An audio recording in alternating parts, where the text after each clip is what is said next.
My name is Maya Johnson, and for 28 years, I'd been the family embarrassment. Not because I'd done anything wrong, not because I'd failed at life, but because I didn't fit the image my family wanted to project. I grew up in South Atlanta. Our neighborhood wasn't fancy, but it was home. Mom worked double shifts at the hospital. Dad drove trucks cross-country. My older brother Marcus and I shared a bedroom until I was 12. We weren't poor, but we definitely weren't rich. Marcus was always the golden child. Star athlete. Straight A's. Full scholarship to Georgia Tech. He graduated, got an engineering job at a Fortune 500 company, and immediately started dating women who came from money. His tastes changed fast. Designer clothes. Luxury cars. A condo in Buckhead that cost more than our childhood home. I took a different path. After high school, I went to community college. Studied business administration while working full-time at a property management company. Mom was disappointed. Dad didn't understand why I wasn't pursuing a 4-year degree like Marcus. "You're wasting your potential," Mom said during one particularly brutal Thanksgiving dinner. "Look at your brother. Look at what he's accomplished." Marcus just smiled. He brought his girlfriend that year, a blonde named Brittany who wrinkled her nose at Mom's sweet potato pie and asked if we had anything less ethnic.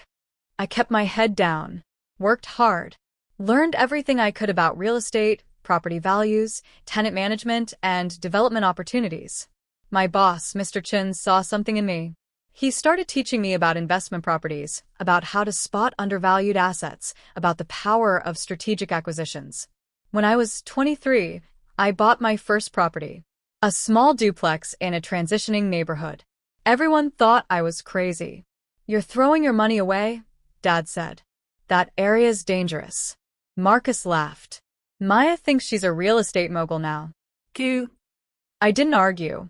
I just renovated that duplex, rented both units at market rate, and used the cash flow to save for my next purchase. Then my next. Then my next. By 25, I owned 6 properties. By 27, I had a portfolio of 18 units generating consistent monthly income. I lived modestly, drove a 10-year-old Honda, and wore clothes from Target. Every dollar went back into acquisitions. My family had no idea. Marcus got married 3 years ago to a woman named Victoria. She came from old money. Her family owned a textile manufacturing business, lived in a mansion in Marietta, belonged to an exclusive country club. Victoria made it clear from day one that I wasn't her kind of people. "Your sister is so urban," she told Marcus at their engagement party. I was standing right there. "Does she always dress like that?" I was wearing jeans and a nice blouse. Apparently not nice enough. Marcus didn't defend me. He just shrugged. Maya's always been different. The exclusion was gradual at first. Birthday parties I wasn't invited to. Holiday dinners where I found out through social media that the family had gathered without me. Mom made excuses. "We thought you were busy with work." Victoria was planning something intimate. "You know how it is, sweetie." I did know. I wasn't polished enough, educated enough, sophisticated enough. I was the reminder of where we came from, and Marcus's new life required forgetting those roots entirely. I stopped attending family events even when I was invited. The tension, the judgment, the barely concealed embarrassment, it wasn't worth it. I focused on building my empire instead. What my family didn't know is that I'd stopped being a small-time landlord years ago.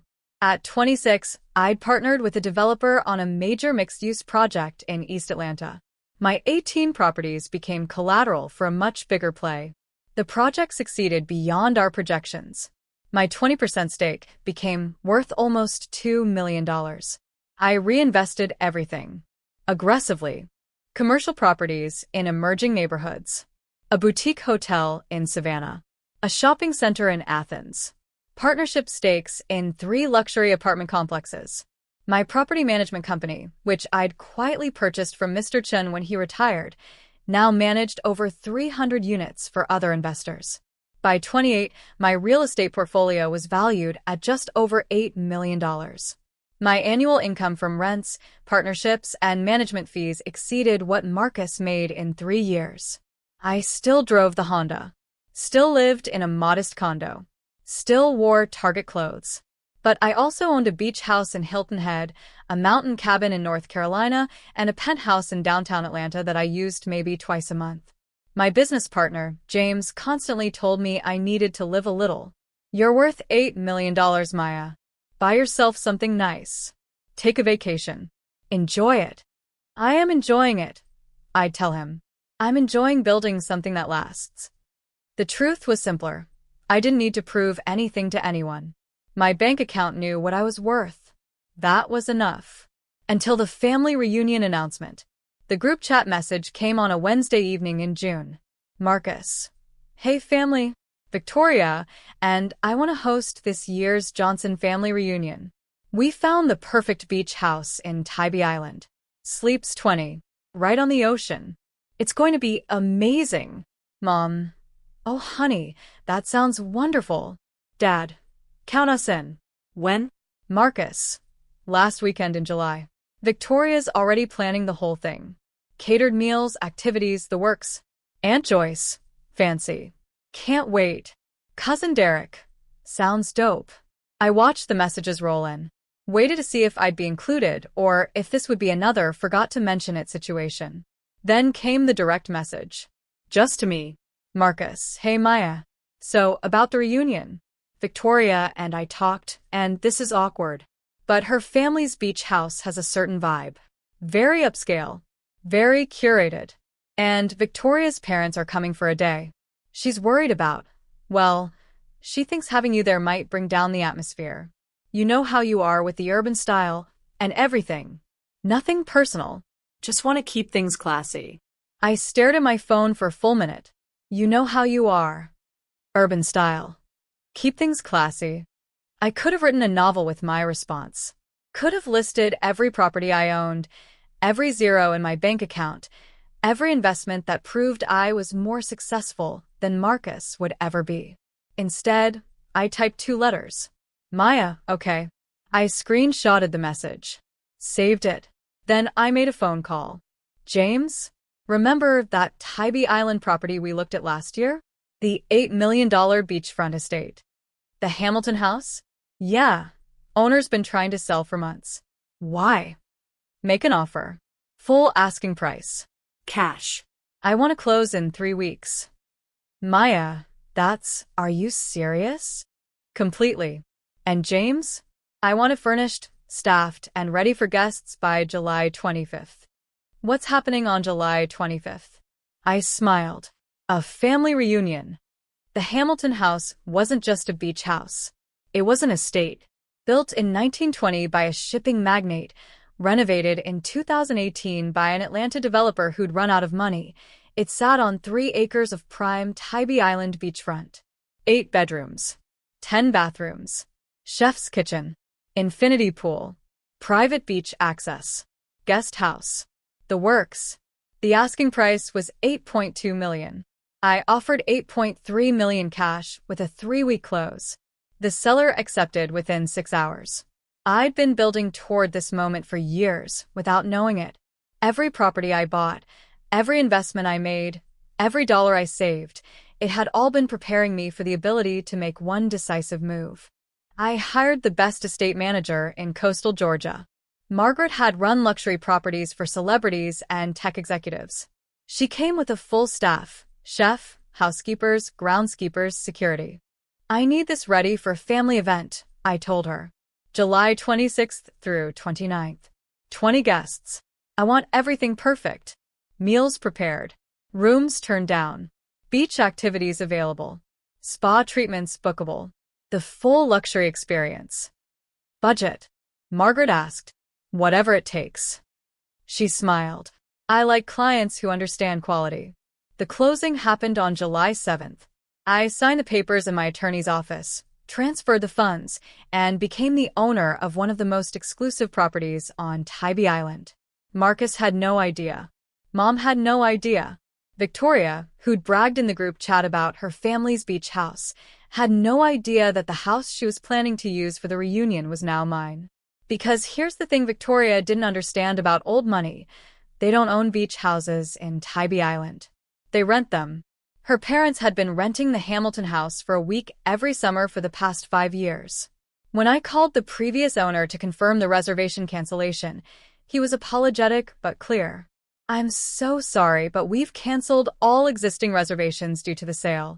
The new owner is taking possession immediately." Victoria's mother had called him, apparently. Demanded to know why their reservation was canceled. He'd explained the property had sold. She'd asked to speak to the new owner about renting it anyway. He'd said he'd pass along the message. He never did, because I'd instructed him not to. The first crack in Victoria's plan came on July 10th. "Victoria, slight issue. The beach house we were going to use got sold. Like out of nowhere. So rude. But don't worry. I found another place. It's smaller but still nice. Only sleeps 12 though, so we'll have to be selective about who comes." "Mom. Oh no. That's such short notice." "Marcus, it's fine. Victoria's handling it. New place is still great." "Aunt Joyce, smaller though? Where will everyone sleep?" "Victoria. That's why we have to be selective. Close family only. Marcus and I, his parents, my parents for their day visit, Aunt Joyce and Uncle Ron, Derek and his girlfriend. That's 10. We can squeeze in 2 more." I watched the politicking begin. Cousins lobbying for their spots. Aunt Joyce suggesting her daughter's family should come. Mom trying to navigate the suddenly complicated dynamics. Nobody mentioned me. Nobody said, "What about Maya?" Because I'd already been excluded before the house even sold. On July 15th, Victoria posted the official guest list. 12 people. Extended family who'd driven from 3 states away were suddenly uninvited. The group chat got quiet, resentful. Cousin Tamika. Wow. So much for a family reunion. Aunt Carol. I already bought plane tickets. Victoria. I'm so sorry. The new house is just smaller. Maybe next year we can plan something bigger. Marcus backed her up, of course. Kept saying it was about space, about logistics, about making sure everyone who came had a comfortable experience. Not a single person asked about me. Because in their minds, I'd already said no. I was already out. I waited until July 20th to make my move. I created a new group chat. Included everyone who'd been uninvited or overlooked. Aunt Carol, Cousin Tamika, and her family. Uncle Paul. My cousins from Florida. Even some extended family members who hadn't been included in the original reunion planning. Maya. Hey family. I know plans change for the reunion, and I know some of you aren't able to make it to Marcus and Victoria's gathering. I wanted to extend an invitation to a different reunion that same weekend. I've arranged accommodations at a beachfront property in Tybee Island. All inclusive. Meals provided. Beach access. Activities. No cost to you. Just come and enjoy. July 26th to 29th. Let me know if you're interested. The responses came fast. Aunt Carol. Maya. This is so generous. Are you serious? Cousin Tamika. OMG, yes. We'd love to come. Uncle Paul. What's the catch? Maya. No catch. Just want to see family. You all in? Within 2 hours, I had 15 confirmations. People Marcus and Victoria had excluded or overlooked. People who'd been told there wasn't enough room. I didn't tell them where we were staying. Just said I'd send details closer to the date. The word got back to Marcus, of course. The family network was too interconnected for it not to. He called me directly. First time he'd actually called in 6 months. Maya, what are you doing? Having a family reunion, I said calmly. You can't just. Victoria spent weeks planning this. You're dividing the family. Victoria divided the family when she uninvited half of them because her rental fell through. It's not her fault the house sold. I know, I said. Life's unpredictable like that. Where are you even staying?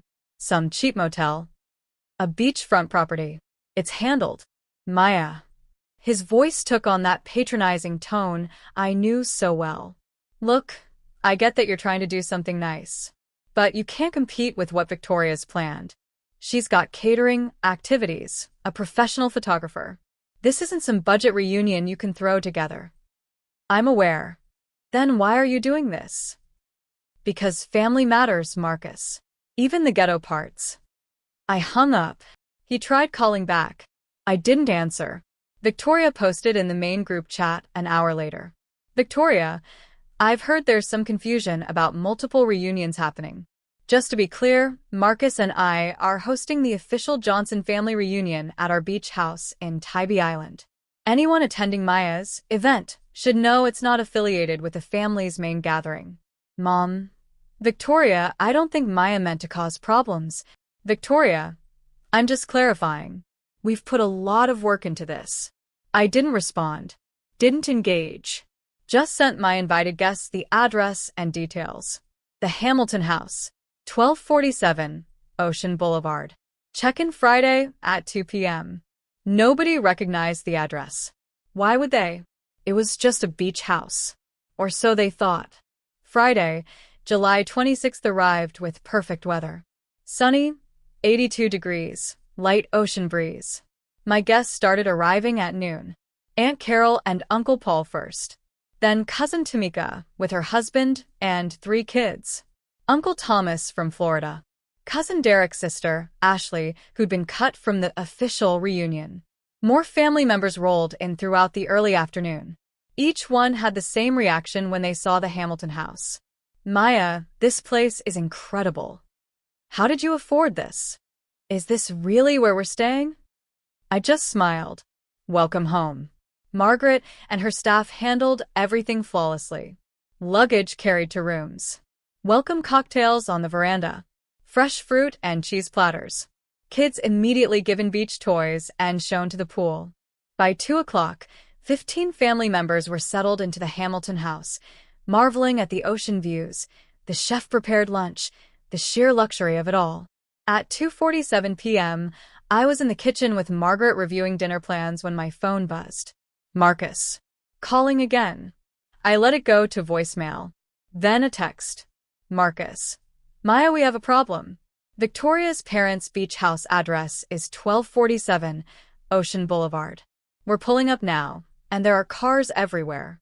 Did you rent a house on the same street? This is so awkward. I looked at Margaret. They're here. She nodded. Should I have Charles handle it? No. I will. I walked out to the front entrance just as Marcus's Range Rover pulled into the circular driveway. Behind him, 2 more cars, Mom and Dad in one, Victoria's parents in the other. Marcus got out first. Saw the Hamilton house. Saw the cars. Saw the family members visible through the windows. His face went confused, then annoyed. Victoria stepped out of the passenger seat. Designer sundress.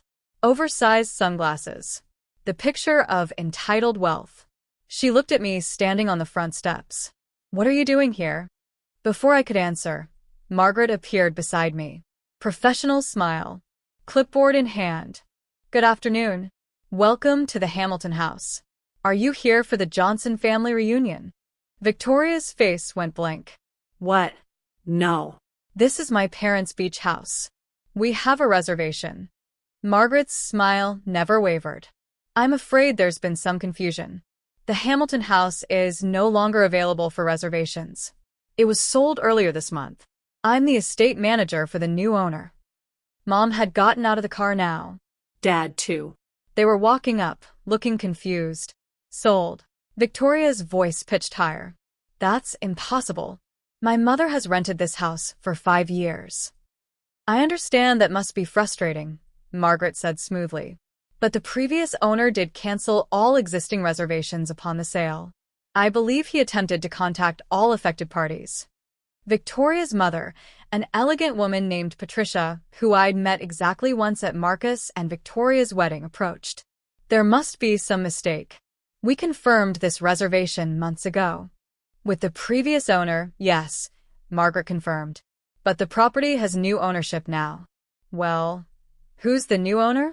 Patricia demanded. I'd like to speak with them directly. This is completely unacceptable. Margaret turned slightly, gestured to me. Miss Johnson is the owner. The silence was profound. Marcus stared. Mom's mouth fell open.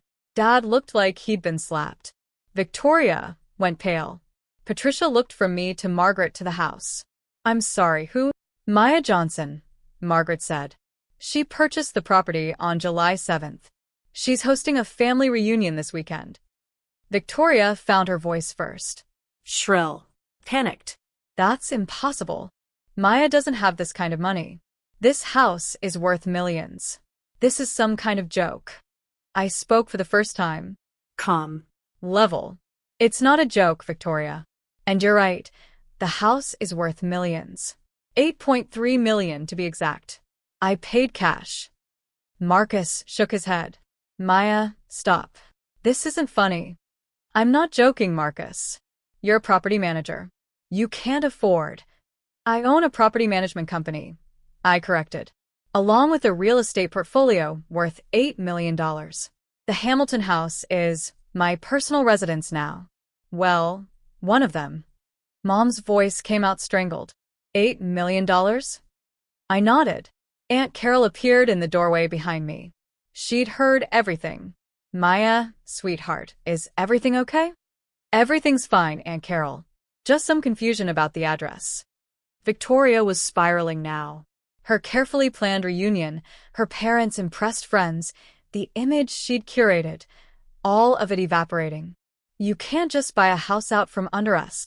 I didn't buy it from under you, I said. I bought it from the owner. You were renting. The sale canceled your rental. That's how property transactions work. Patricia was staring at me like I'd grown a second head. You're Marcus's sister. The one who works in property management. Owns, I corrected. I own a property management company. Johnson Property Group. We manage over 300 units across Georgia. I also own commercial properties in Atlanta, a hotel in Savannah, and partnership stakes in several luxury developments. Plus this house and 2 others. Dad finally spoke. Maya, how, when? I've been building this for 10 years, Dad. Since I was 18. Victoria turned to Marcus. You said she was broke. You said she couldn't even afford to come to our wedding properly dressed. I'd worn a simple black dress to their wedding. From Target. Cost $40. It had been perfectly appropriate. Marcus's face flushed. I didn't. I thought. You thought because I drove an old car and didn't wear designer clothes that I was poor. I finished. You mistook strategy for failure. Margaret, sensing the tension, cleared her throat gently. Ms. Johnson, your guests are gathering for welcome cocktails. Should I let Chef Thomas know you'll be delayed? I'll be right there. I turned back to my family. You're welcome to come in. There's plenty of room. Aunt Carol and the others would love to see you. Victoria made a strangled sound. Come in. To MY family's house. Your family's former rental property. I corrected. My house now. Patricia pulled out her phone. I'm calling Richard. The owner. He'll straighten this out. Richard Peterson? I asked. Feel free. Tell him Maya Johnson says hello. He was very gracious during the sale. She made the call. Stepped away. We could all hear her side of the conversation. Richard, this is Patricia Hamilton. There's been some terrible mistake. What? She's who? You sold it to Marcus's sister? Why didn't you tell us? When she came back, her face had lost its color. He confirmed it, she said quietly. The sale was legitimate. Victoria sat down on the front steps. Actually sat down. Put her head in her hands. This can't be happening. Cousin Tamika appeared in the doorway now. Then Uncle Paul. Ashley. More family members, drawn by the commotion. Maya? Mom's voice was small. I don't understand. Why didn't you tell us? Tell you what, Mom? That I was successful? You never asked. You never wanted to know what I was doing with my life. You were too busy being embarrassed by me.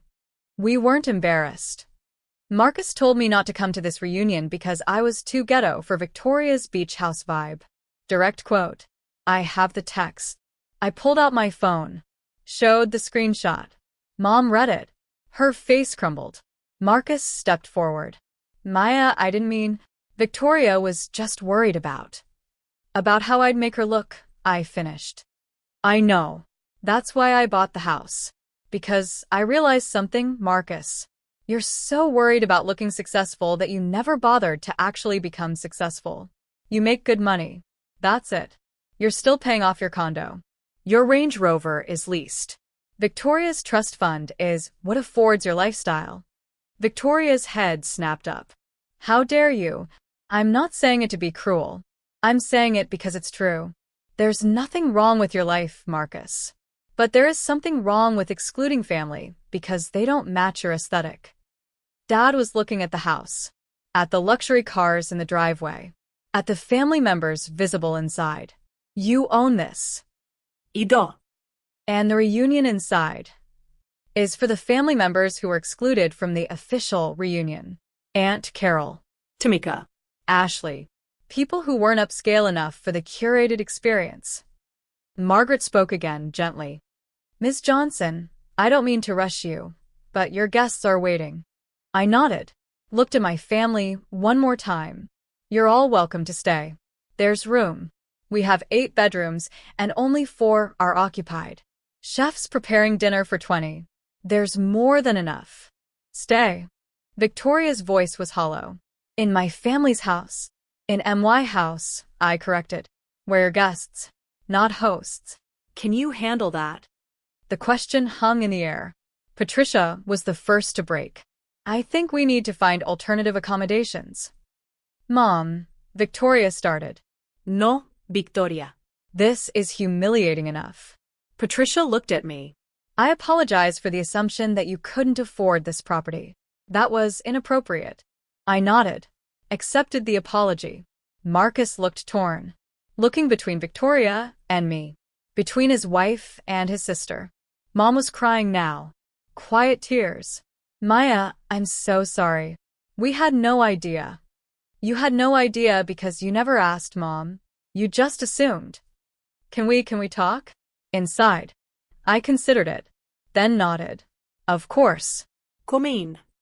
Victoria's parents left. They couldn't handle the reversal. Patricia actually apologized again before she left, which surprised me. Victoria herself stood frozen on the front steps for 10 minutes before Marcus finally convinced her to leave. She couldn't even look at me, just got in the Range Rover and stared straight ahead while Marcus backed out of the driveway. But Mom and Dad stayed. I brought them inside. The family members who'd already arrived greeted them warmly, oblivious to the drama that had just unfolded outside. To them, it was just Ron and Sheila Johnson arriving at their niece's incredible beach house. We sat on the veranda. Margaret brought iced tea. The ocean stretched out before us. Dad spoke first. $8 million. 8.3 for this house. I corrected. My total portfolio is around 8 million. Some of that's equity, some liquid, some tied up in partnerships. Mom was still processing. Hell, Maya? How did you do this without us knowing? I worked. I saved. I invested every dollar I could. Mr. Chin taught me about real estate and I ran with it. Started with a duplex, built from there. It's taken 10 years. 10 years, Dad repeated. Since you were 18. Since I was 18. And we thought. Mom couldn't finish the sentence. You thought I was failing because I didn't follow Marcus's path. Because I went to community college instead of Georgia Tech. Because I worked in property management instead of getting an engineering degree. Because I drove an old car and wore Target clothes. You still drive that Honda, Dad said. It runs fine. Why replace it? He almost smiled. That's practical. I'm practical, Dad. Always have been. I just don't perform wealth the way Marcus and Victoria do. Mom was looking around the house. At the marble floors, the ocean view windows, the expensive art on the walls. This is real. This is really yours. It is. And you let us exclude you. Let us treat you like I was an embarrassment. I finished gently. Yeah. I did. Because I wanted to see who you all really were when you thought I had nothing. That hit hard.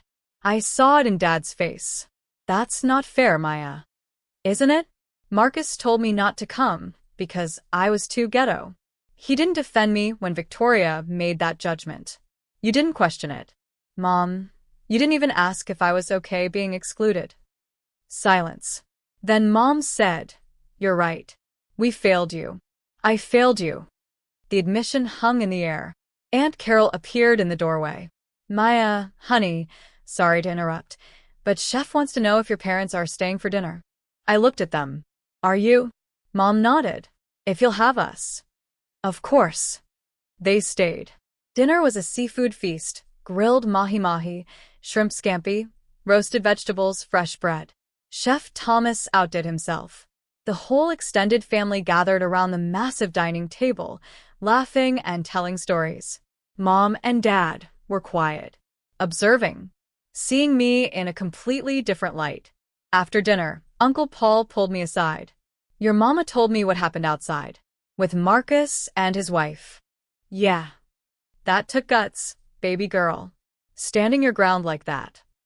"I'm tired of shrinking myself for people who wouldn't do the same for me." He nodded. "Your granddaddy would be proud. He always said you had steel in you." That meant more than he knew. Saturday morning, Marcus came back. Alone this time. Victoria stayed at whatever hotel they'd found. I was on the beach with Cousin Tamika's kids, helping them build sandcastles, when I saw him walking across the sand. Tamika saw him too. "Want me to tell him to leave?" No. "It's okay." Marcus stopped a few feet away, hands in his pockets, looking uncomfortable. Hey, can we talk?" I stood up, brushed sand off my hands. "Sure."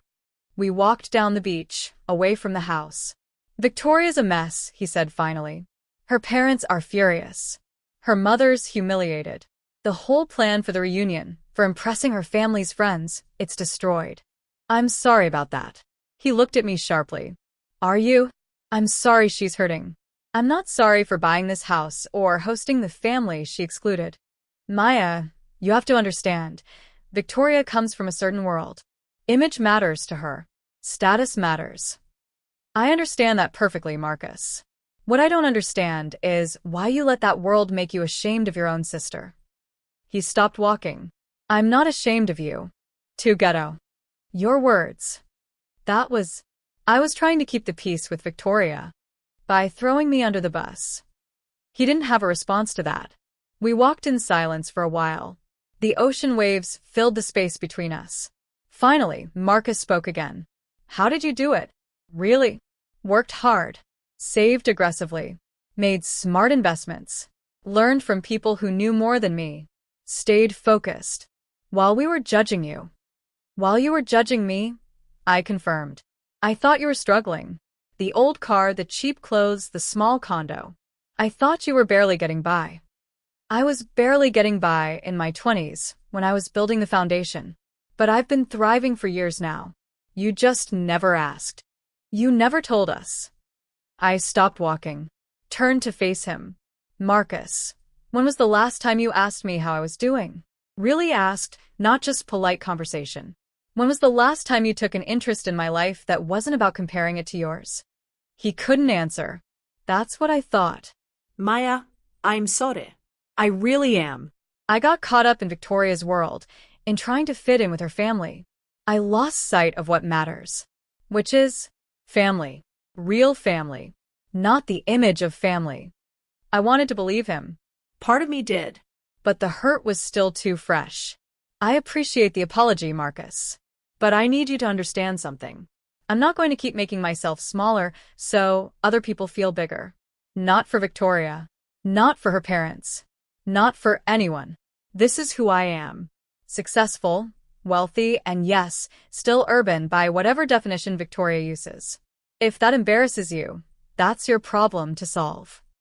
"It doesn't embarrass me. It did 2 weeks ago." He flinched. "I'm not saying we can't rebuild our relationship," I continued. "But it has to be on honest terms. No more pretending I'm less than I am. No more excluding me because I don't match an aesthetic." Okay. Yeah. You're right. About all of it." He looked back at the Hamilton house, visible in the distance. "This place is incredible, by the way." "Thanks." "You really paid cash?" "Really did." He shook his head. $8 million in 10 years. That's remarkable, Maya. It's what happens when you focus on building wealth instead of performing it. He actually laughed at that. Ouch. Truth hurts sometimes. We walked back toward the house. The family was gathering for breakfast on the veranda, another Chef Thomas masterpiece. Are you staying? I asked. Do you want me to? If you can handle not being the most successful person in the room for once. He smiled. Sad, but genuine. I think I can manage that. The reunion weekend became legendary in our family. Not because of the drama, though that story got told and retold at every gathering for years, but because it shifted everything. Marcus and I rebuilt our relationship slowly. It took time. Victoria never fully came around, but Marcus stopped letting her dictate his relationship with his family. They're still together, still navigating their differences, but he's clearer now about boundaries. Mom and Dad visited me in Atlanta 3 months later. Saw my real condo, my office, met my business partner James. Dad actually cried when he saw the wall of property deeds in my office. I'm so proud of you, he said, and I'm so sorry I didn't see this sooner. You see it now, I said. That's what matters. I ended up keeping the Hamilton house. It became the official Johnson family reunion location. Every summer, the whole extended family gathers there. No exclusions. No curated guest lists. Just family. Aunt Carol brings her famous potato salad.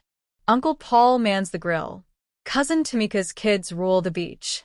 We're loud, chaotic, messy, and absolutely ghetto by Victoria's standards. And it's perfect. The business kept growing. By 30, my portfolio hit 12 million. By 32, I was featured in Atlanta Business Chronicle's 30 Under 30 issue. Marcus framed the article. Put it in his office. My sister, he tells people now. She's a real estate mogul. The funny part? I still drive the Honda. Still shop at Target sometimes. Still live modestly most of the time. Because I learned something important during those years of being dismissed and excluded. Your worth isn't determined by other people's perception. It's determined by what you build when nobody's watching. I built an empire while they thought I was failing. And when they finally saw the truth, it wasn't about proving them wrong. It was about proving myself right. The beach house sits empty most of the year. Margaret maintains it beautifully. I use it maybe once a month for weekend getaways. Sometimes I bring dates there. They're always impressed. Sometimes I go alone and sit on the veranda with a book and the ocean. But my favorite times are those reunion weekends, when the whole family descends and the house fills with laughter and arguments and love. When kids run through the halls and someone's always complaining about the music being too loud. When we're just us. No pretense. No performance. Just the Johnson family, ghetto roots and all, gathering in an $8 million beach house that none of them ever saw coming. Marcus pulled me aside during last summer's reunion. We were on the beach, watching the sunset. You know what the craziest part is? He asked. What? I make 6 figures. Have a great job. Live in a nice condo. By any objective measure, I'm successful. You are successful. But I spent so much energy trying to look successful that I never actually built anything. You built an empire. I built an image. It's not too late to build something real, I said. I know. I'm starting. Small investments. Real estate, actually. Following your model. I smiled. Want some advice? Always. Stop worrying about what Victoria's parents think. Start worrying about what you'll think in 10 years when you look back at the choices you made today. He nodded. That's good advice. I learned it the hard way. We stood there in comfortable silence, brother and sister, watching the sun sink into the Atlantic. The family called us back for dinner. Chef Thomas had outdone himself again, this time with a low country boil that fed 30 people. As I walked back toward the house, toward the noise and chaos and love, I thought about that text from Marcus 2 years ago. Too ghetto for her beach house vibe. I looked at the Hamilton house. My house. My achievement. My proof. And I smiled. Because sometimes the best revenge isn't proving them wrong. It's proving yourself right.